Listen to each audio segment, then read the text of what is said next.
Hello everybody. Today I'm going to tell you how you can use SciFinder for literature survey and search.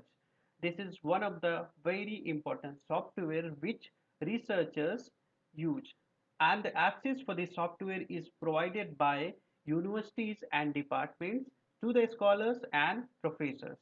So let me start. For me, access has been provided by IIT Madras. Okay, so I have already registered by using details from the department, and I have my own account with the SciFinder. So I opened SciFinder. I can simply, so let me tell you first, you can search literature here using the article name, author's name, titles, and chemical structures also, and all these things you can use. So for the chemistry people, most of the time chemists use chemical structure for searching reactions and all. So here I will tell how to search using chemical structures as well as how to search using the title name and other details. So first let me start with the title. For example, I want to read some articles on single ion magnets. So I will simply type single ion magnets here, and I can click on search button and thousands of articles will appear here, but I want to narrow down the search, so I can simply put the year. So I want to read some articles from 2019. I will put 2019. If you want to read some articles in the range of years, for example, from 2019 to 2021, so you can put the range of the year in this way. Okay. So I want some articles from 2019. Okay. Now, you can also narrow down your search by specifying which kind of articles you want to read. For example, I want to read research articles from journals. I want to read some reviews. So I will just choose those options. Okay, now you have also some liberty to choose the language. So I want articles in English language. You can also specify the name of authors. So I would not go for that. Now I will simply click on search button. So you see, these are the articles which have been published in 2019. So I will just open these articles. I have chosen first option. So total 62 articles have appeared here. I can go to these articles one by one, or I can simply select all articles from here. Okay, and I can just export this data for bibliographic use. So I can export this data.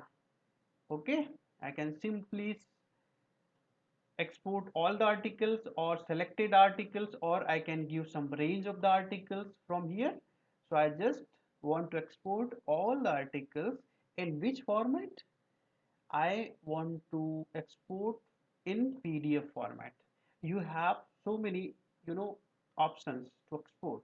So I want to read it in the PDF format later on. So this summarized data will be exported and saved in your computer. Okay, so I just saved this data on my desktop. Okay, now this is the way how you can search articles on the SciFinder. And here there are, name of authors. You can go the art different authors, click on the name, and you will get the articles from those authors. For example, I want articles from this author. I will click on the name, and the articles from him or her will appear here. You see, so those articles just came up here. Okay, in this way you can search articles, and you can also get substances which have been used for the synthesis of these compounds which have been reported in these articles using this option. Okay, there's other way of searching on the SciFinder that is very important for the chemist. So let me tell you, the other way is you can simply go to SciFinder and you want to search some chemical reaction. So like you go for the chemical structure, click on the chemical structure, double click here, and this window will appear. Here you can draw the chemical structure. For example, I want to search about this. I'm just drawing the chemical structure. You see how I am drawing all these structures. Okay, now what you can do, simply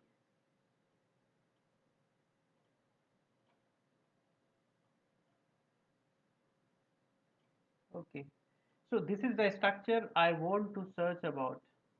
All right. Okay, so let me try the complete structure. Okay,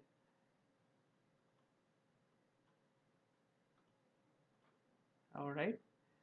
Okay, so now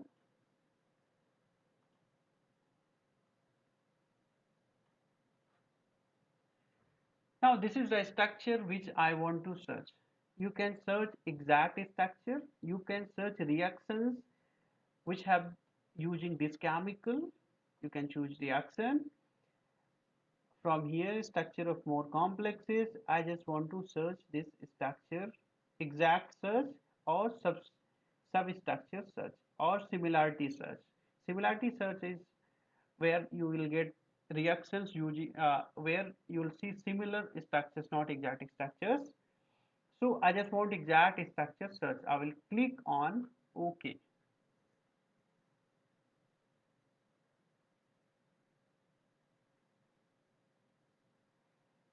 So for example, I want to try a reaction using this substrate. So first I have to check whether somebody else has tried this reaction and synthesized some compounds using this chemical. So I have to just search for this chemical first. So these are the substrate which have appeared. Now I want to see these reactions. I will click on the reaction. Now I want to see how many people have used this chemical as a reactant. I will just choose reactant. I'll get results. Click on result. Okay. So you can see 157 reactions have appeared here. You see people have reacted this compound or this substrate with these metal salts to make coordination compounds. So you see, so this is the list of salts which have been reacted with that organic ligand system. Now, for example, I want to try some reaction. See, if I want to try with nickel chloride, people have already done the reaction. If I want to try with dysprosium chloride, people have already done the reaction. So I have to choose some salt which has not been done, or I have to do some modifications in the ligand skeleton. So for example, I want to see how many compounds have been synthesized using nickel chloride. I'll just choose nickel chloride, click on apply. Okay, so you see these are the reactions, they will appear. See, people have done reaction of this substrate with the nickel chloride in combination of the lanthanoid ions also. You see, these are the products, coordination compounds which have been synthesized. So in this way you can search different reactions. Okay, so in the chemistry, you always need to report a new compound when you do synthesis. So you have to be well aware if the particular reaction has been done or not. So you always need SciFinder to search all these reactions, substrates, and different possibilities. Okay, so this is all about how to use SciFinder. This is a short video. If needed, you guys tell me. I will make a very detailed video also. So for now, this is for today. Okay, thank you so much for watching. If you are really liking my video, you can subscribe the channel also. Thank you.